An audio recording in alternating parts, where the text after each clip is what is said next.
Welcome to I plus daily current affairs. ഇന്ന് December 10. ഇന്നത്തെ പ്രധാന ആനുകാലിക സംഭവങ്ങൾ നോക്കാം. ഗ്ലോബൽ ഹ്യൂമൻ സൊസൈറ്റിയുടെ ആനിമൽ വെൽഫെയർ അവാർഡ് ഗുജറാത്തിലെ വൻതാര എന്ന ഇൻസ്റ്റിറ്റ്യൂട്ട് സ്ഥാപകൻ ആനന്ദ് അംബാനിക്ക് ലഭിച്ചു. വന്യജീവി സംരക്ഷണത്തിന് നൽകിയ സംഭാവനകൾ പരിഗണിച്ചാണ് ബഹുമതി. അവാർഡ് നേടുന്ന ഏറ്റവും പ്രായം കുറഞ്ഞ ഏഷ്യക്കാരനും ആദ്യ ഇന്ത്യക്കാരനുമാണ് ആനന്ദ് അംബാനി.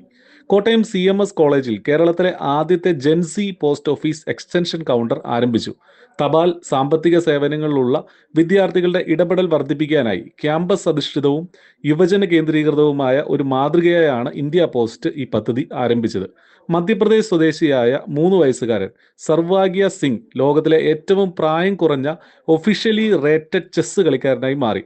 3 വർഷം 7 മാസം 20 ദിവസം മാത്രം പ്രായമുള്ളപ്പോഴാണ് സർവാംഗ്യ അന്താരാഷ്ട്ര ചെസ് ഫെഡറേഷൻ അഥവാ ഫിഡെയുടെ റേറ്റിംഗ് സ്വന്തമാക്കിയത്.